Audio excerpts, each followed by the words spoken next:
Yo, yo, yo, yo, yo. Welcome to another episode of the X Factor Sports Podcast. We are in season 4, episode 11. Believe it or not, the season finale is next week in our 4th season. We've been around for a little bit. And it's thanks to you guys. I appreciate you guys tuning in. You can always catch the X Factor Sports Podcast on YouTube, Facebook, TikTok, Instagram, Twitter, and Rumble. For this season. Next season, we're pivoting. We're going in another direction. So make sure you are subscribed to the YouTube channel. Episode 11. Thank you, guys. You can also catch the audio on Apple Podcasts, Spotify, iHeartRadio, YouTube Music Now, Samsung Podcasts, and Pandora. We're everywhere that you can listen to things. You can find the X Factor Sports Podcast. We got a great show for you guys tonight. This is an NBA Finals special. We are going to touch on a couple other sports, but this is the meat and potatoes of the NBA Finals. You're going to find out who the X Factor Sports Podcast picks to win it because we start game 1 tomorrow night. But before we get into all of that, we got to get into that quick news, of course. And let's start with the NHL. You got the Stanley Cup Final. We have that starting on Saturday, and we got the Florida Panthers and the Edmonton Oilers facing off. I actually picked the Oilers to get to the final, but I'm kind of disappointed the New York Rangers didn't make it. The way they had the regular season going, they struggled a little bit in this playoff, and obviously the Panthers took them out. Panthers going back to a Stanley Cup final. I don't know what it is about all of these warm cities, warm states getting into a Stanley Cup final and playing on ice. The Panthers went last year. The Vegas Knights won last year, and then Tampa Bay went on a run for 3 straight years, making it to the Stanley Cup. I don't know what's going on in these warm cities, but congrats to them. That starts Saturday. Next week, we'll dive deeper into the NHL and talk about who's winning and why and who will finish it off, and we'll get to that. Over to the MLB, we're shifting. Maybe make sure I get this dude's name right. This guy that got in trouble for betting on games. I don't know why these dudes keep doing this or still doing it. Tucupita Marcano. He's an infielder for the San Diego Padres. Just got busted allegedly, wink, wink, allegedly for gambling on Major League Baseball games. Last season when he played for the Pirates is when they allegedly caught him doing the betting. And it's like these players don't look at the history of baseball. Nobody remembers Pete Rose, like almost 40 years ago. Pete Rose got in trouble for the same thing. He's banned for life from the Hall of Fame because of it. He's one of the greatest hitters of all time. Pete Rose, all of my older viewers know him as Charlie Hustle, but the fact that happened when there was no technology and he got caught, how the hell do you think that you're going to get away with it with all the technology? I mean, you see basketball players getting caught for it. Michael Porter Jr. brother got in trouble for it last month. A football player gets caught every year. And now this dude playing baseball gets caught. Like, I don't understand. And he's facing a lifetime ban too, which I think is apropos because of all the information you've had prior to this, you still go out and do it and get caught.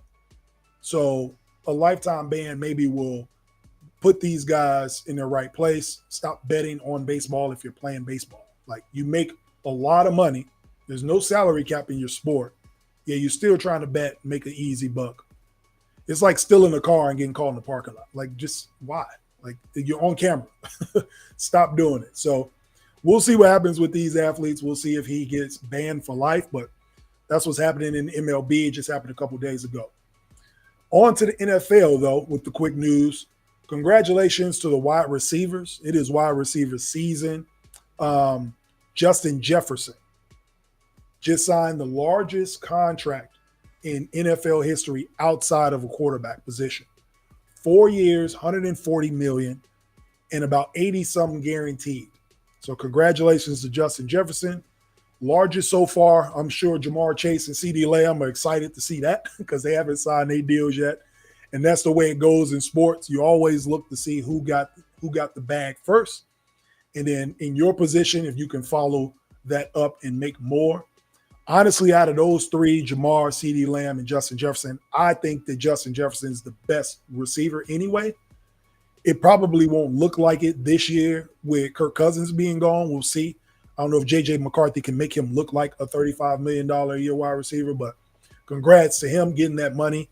And he's not even in his prime yet. I think he's in like year 4. So shout out to Justin Jefferson for making that money, guaranteed money at that, $80 million plus guaranteed. So that'll be interesting to see what the other wide receivers will do following Justin Jefferson.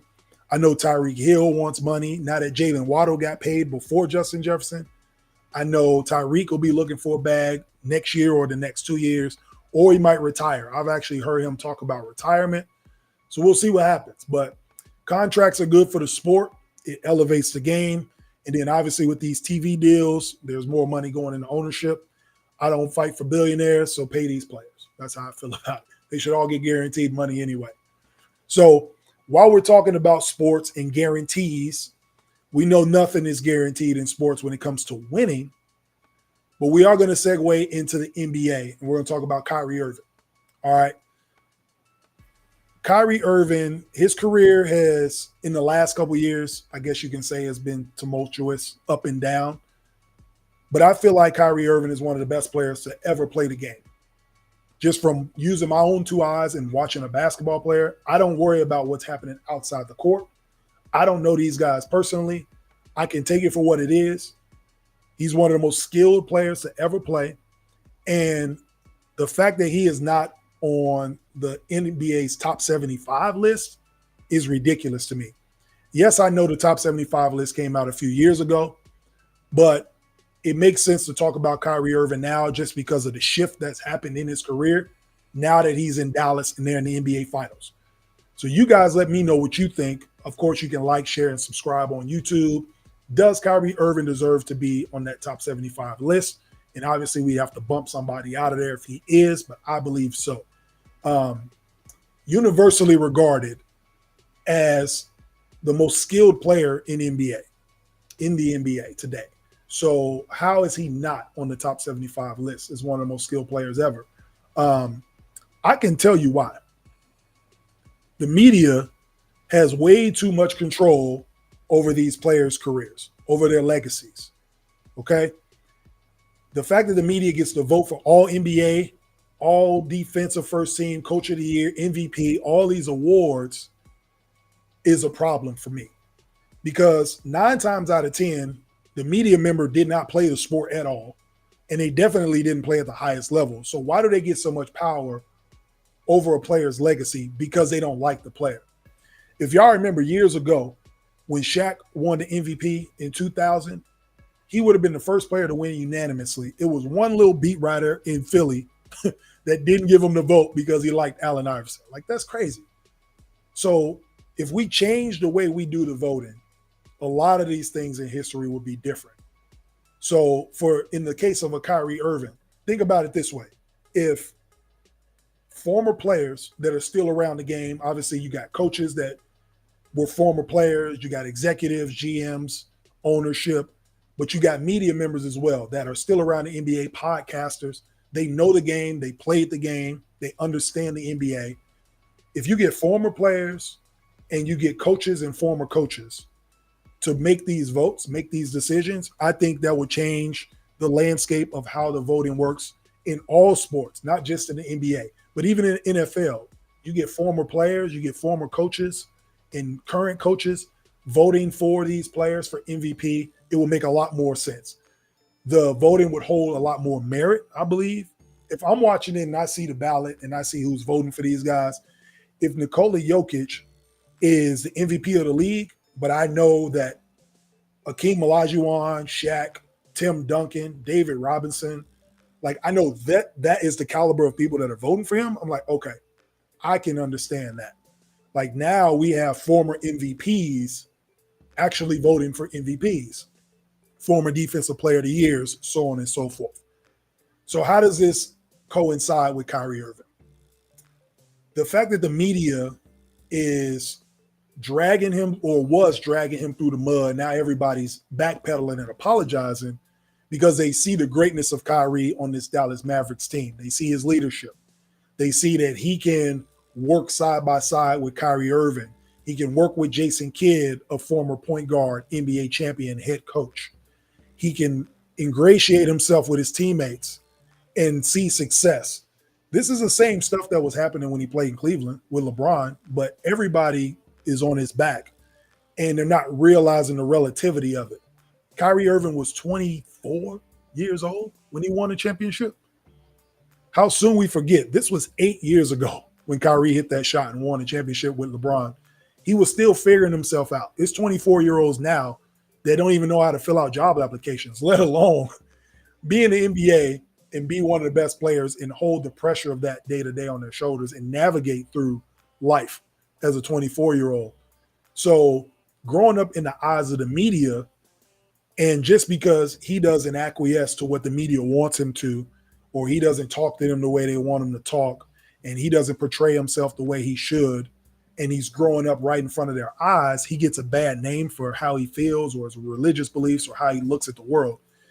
It's always been ridiculous to me. Anybody that knows me and has talked to me about it knows how I feel about Kyrie Irving, the player, and I understand him as the person as far as growth would be concerned. And that's where we are now. He has come full circle and has shown his leadership, and it's paid off. He's got the number 5 seed Dallas Mavericks in a position to win a championship. And make no mistake about it, it is because of Kyrie Irving's leadership. Yes, the greatness of Luka Doncic, the addition of Daniel Gafford, PJ Washington, the emergence of Derek Lively. It's a team success. But to take that load off of a young, again, Luka Doncic to lead a team and Kyrie Irving being ready to do it, I think has put together a great mix and put them in a position they need to be. So now the narrative is changing if you watch these media cycles now of how great of a leader Kyrie is, and he's grown so much. Well, of course he's grown. He went from age 24 to 32. Everybody grows in 8 years, I would hope. So no surprises there. And I'm just happy to see it happen for Kyrie. I think he's one of the greatest players to ever play, definitely one of the top 75 players to ever play in the history of the NBA. So the narrative needs to shift in terms of all of these players in terms of growth. And also, I feel like they need to change the way that these votes come out, get the media out of there, let the media tell the story of sports like they're supposed to do as journalists, and let the players and the coaches and the former players vote on how the history of the NBA should be shaped and the media write about it. That's the way it should go. So while we're talking about the NBA Finals and the Dallas Mavericks, we're going to shift to this.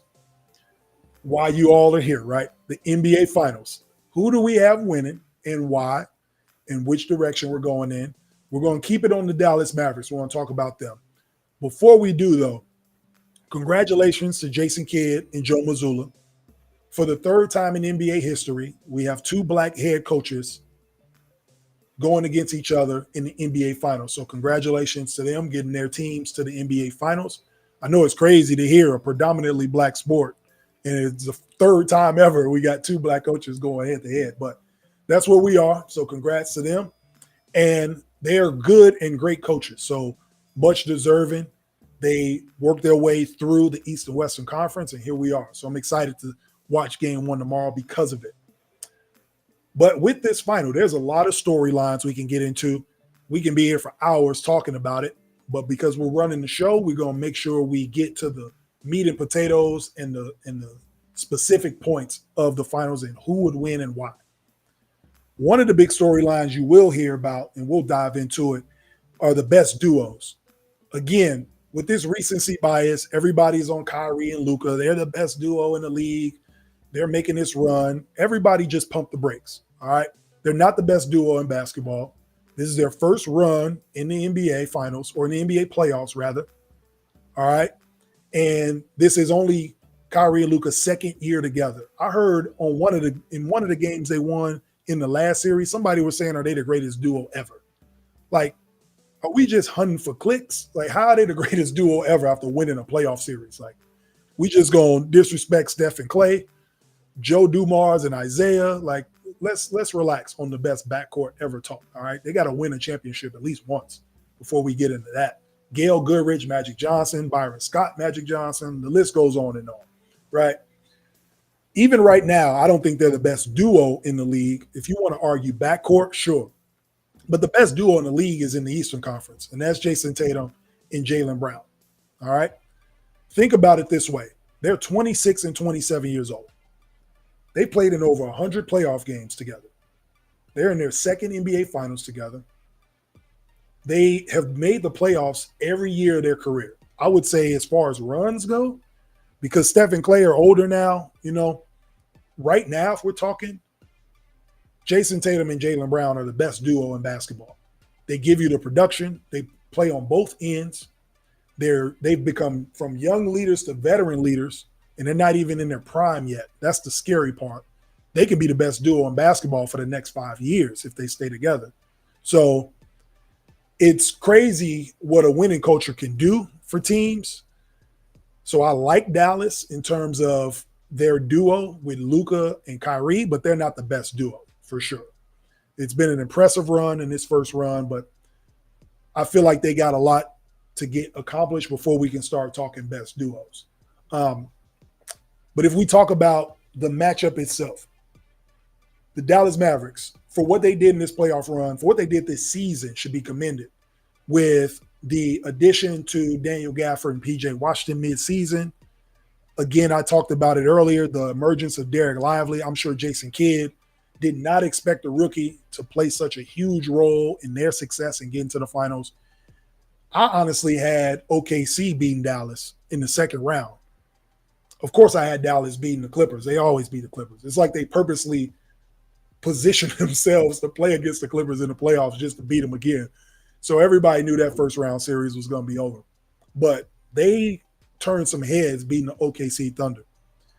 Even though they had the experience, OKC was just a better team all year round. Dallas, with the experience, showed me a lot that they can go on the road, beat the number one seeded Western Conference team, and MVP potential Shai Gilgeous-Alexander was impressive. And then what they did to the T-Wolves just dismantled them all together. So they deserve to be here for sure. But it feels like a second life for Kyrie. His first life being in Cleveland, right, with LeBron, learning how to win, winning a championship, going to 2 NBA Finals with him, and then the dark ages, if you want to call them that, going to Boston, and then trying it in Brooklyn. I think he did a lot of learning and growing, and now here we are back in the finals. So on the Dallas side, it's like, I won't say they're happy to be here. They weren't expected to be here, and they made it. So obviously they went through the tough West. But the Boston Celtics, the expectation, and we talked about it last week, I don't understand why people are so surprised that the Celtics are here. They were favored to be here. They're favored to win this final. And they, again, have the best duo in the NBA with Tatum and Brown. You just got to be impressed by what the Boston Celtics have done with the addition of Drew Holiday right at the beginning of the season, Kristaps Porzingis in the offseason, Derek White being a revelation in the playoffs. I mean, he's shooting over 40% from three. Al Horford turning back the clock. I think Al Horford older than me. He's still out there playing. So to get these guys to play, I think they are on a mission. They remember what happened to them 2 years ago against Golden State, the upset loss against Miami last year after being down 3-0 and fighting back for a game 7. I think they feel like their time is now to win a championship.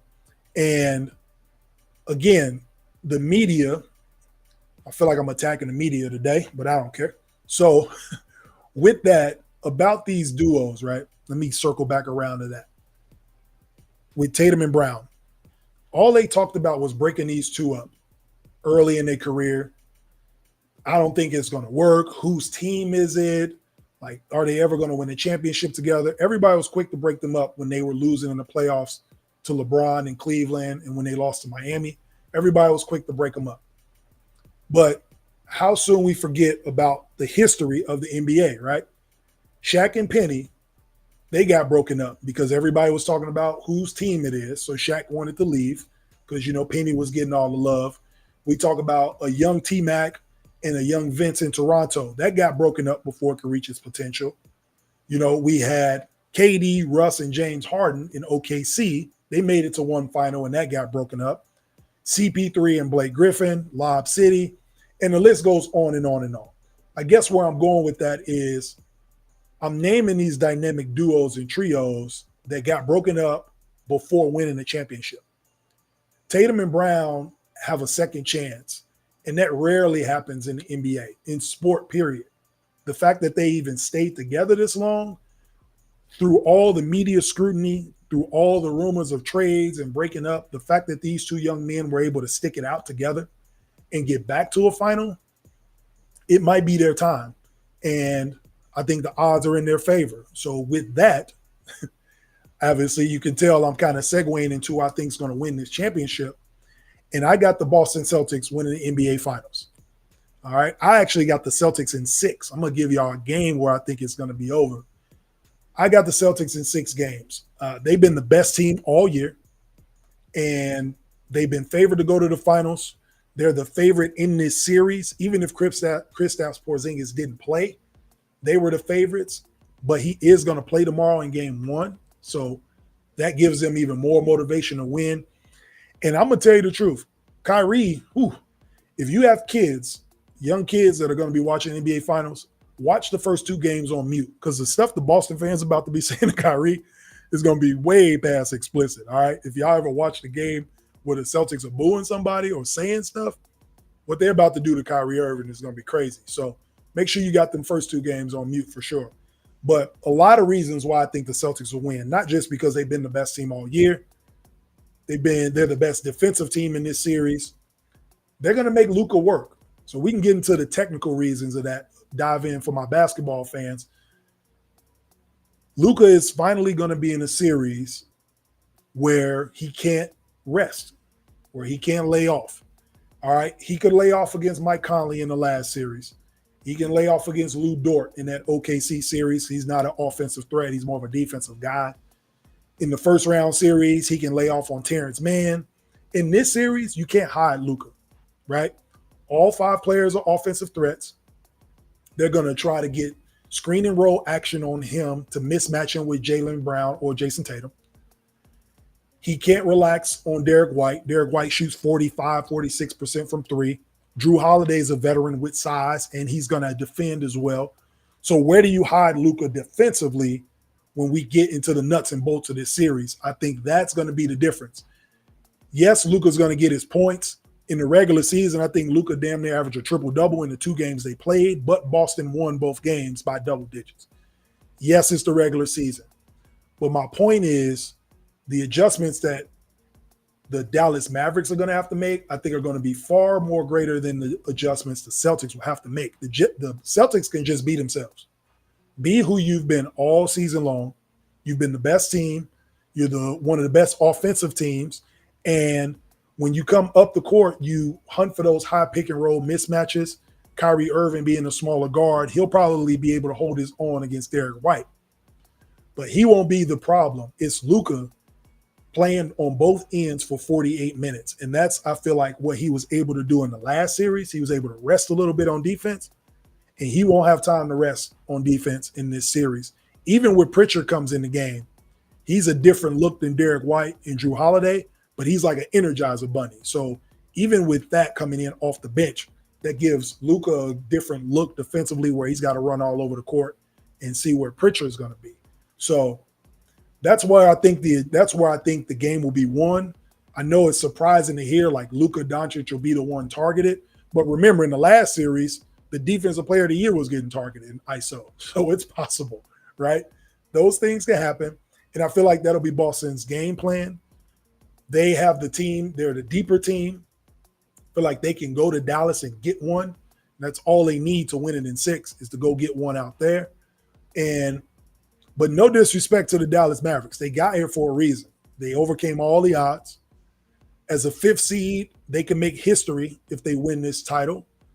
And my apologies to Josh. We talked the other day about the last team to win an NBA championship as a 5 seed. I told you it was the Houston Rockets. They were actually a 6 seed when they won it. But they are the lowest seed in NBA history to win an NBA championship in 94, 95. This was back when Olajuwon and the Rockets, they picked up Clyde Drexler mid-season, had some injuries, fell to the 6th seed, and then they just went on a run in the playoffs and went all the way to the finals. They swept Shaq and Penny in 95 and was the lowest seed to ever win an NBA championship. The Dallas Mavericks, almost 30 years later, have an opportunity to do the same thing. History can be made. But if you're asking me as a basketball fan and somebody that doesn't just use analytics and actually uses these 2 eyes to watch basketball, my money would be on the Boston Celtics to win this series. So that's where I'm going with it. So like I said, the lowest seed can make some history, but I'm going to go ahead and pick the Boston Celtics in 6. So here's what we're going to do. We are in episode 11. Be sure to like, share, and subscribe and follow on YouTube, the X Factor Sports Podcast. And you can also check the audio out on all the audio platforms. But here's what I got for my fans, all right? If you're watching this episode, the first person to put a comment in, all right, on any of the platforms, if you're the first person to do it, I will put a love on it. I will love it. That way I know you were the first one to do it. If you predict who wins the NBA Finals and you can pick the game, the winner will get a free X Factor Sports Podcast shirt. I ship it out to you. If you're here locally, I'll personally deliver it to you. So be sure to comment, all right, in the comment section. I need team and game. So like I predicted, Boston Celtics in 6. That's how you have to give it to me. I will love it. And whoever gets it right, the first person to mark it and get it right gets a free X Factor Sports Podcast shirt. I will message you personally. You let me know what color and size, and we get that over to you. All right. So it can be Dallas in 5, Celtics in 7, whatever. But you got to give me the team and the game they win it in, and we get a free shirt. All right. Now let's segue into this. We already talked about we feel like the Boston Celtics will win the NBA championship. In the 2-minute one, we will talk about Jason Tatum. This is the summer of Jason Tatum. All right. So there are a lot of different reasons why I feel like this is his summer. And he has the opportunity to put himself in that face of the NBA conversation. Okay. For a number of reasons. He has led his team to the best record in the NBA in the regular season, wire to wire, blasted through the Eastern Conference, going 12-2. Okay, averaged 30, 10, and 6 in the Eastern Conference Finals. I don't know why he didn't win MVP. I guess it's because Jaylen Brown hit a game winner for them. But if you look at the numbers, 30, 10, and 6 will usually win somebody an MVP of a series. But I digress. But you got that. If he wins this title, he'll probably win Finals MVP. So then we will have a 26-year-old, a Finals MVP. He won the Eastern Conference Finals MVP 2 years ago. He's been all NBA first team 3 straight years. And then he goes on to the Olympics this summer. If they win a gold medal, he brings that home. And oh, by the way, his contract is up. So now he's eligible for a Supermax deal where he will get $338 million. All right. So all those factors coming together for him is a culmination of his hard work. If he pulls off this NBA championship and wins Finals MVP, this has to be the summer of Jason Tatum, right? All those accolades I just mentioned, he's about to get the bag over $330 million deal, along with Jaylen Brown. I mean, you can't deny that he's at least in the conversation for face of the NBA. And I don't want to hear this, oh, he doesn't have the personality, he's not demonstrative, yada, yada, yada. I'm not trying to hear none of that. The NBA tried to make Kawhi Leonard the face of the league, and this dude done said 6 words since he's been in the NBA, and y'all try to make him the face of the league. So I'm not trying to hear none of this personality stuff. You got to give it to the guy who started from being the number 3 pick, stayed on the team when everybody thought he should be traded or broken up, and led them to an NBA championship before he even reached his prime, and is going to be the highest paid player in the NBA. So you got to give it up to him. All right. So just now entering his prime, I think it's his time. He has everything that he needs to make a case for being the face of the NBA or the next face of the NBA when LeBron, Steph, and KD step away. I think that the Joel Embiids, the Giannis's, I think those are the guys that kind of bridge that gap until we actually have somebody that is ready to take the reins as the face of the league. So for that reason, if the Boston Celtics win the NBA title, we're just going to go ahead and call this the summer of Tatum. All right. I want to thank you guys for tuning in to the X Factor Sports Podcast, Season 4, Episode 11. You can catch us always on YouTube, Facebook, TikTok, Twitter, Instagram, and Rumble. And then you can always catch the audio on all of the audio platforms. Your favorites, I'm on there. So check us out. Can't believe next week is the season finale of the X Factor Sports Podcast, Season 4. Next week, we will dive into NBA Finals, of course. It'll still be going on. We'll get into the Stanley Cup, and we're going to make some Major League Baseball All-Star predictions. So you don't want to miss that. We're also going to shout out all of our loyal watchers like we always do at the end of a season. Be sure to like, share, subscribe, and comment who you think is going to win the NBA Finals and what game they win it in, so you can get your free X Factor Sports Podcast t-shirt. This is Jay Mondane signing out. Peace.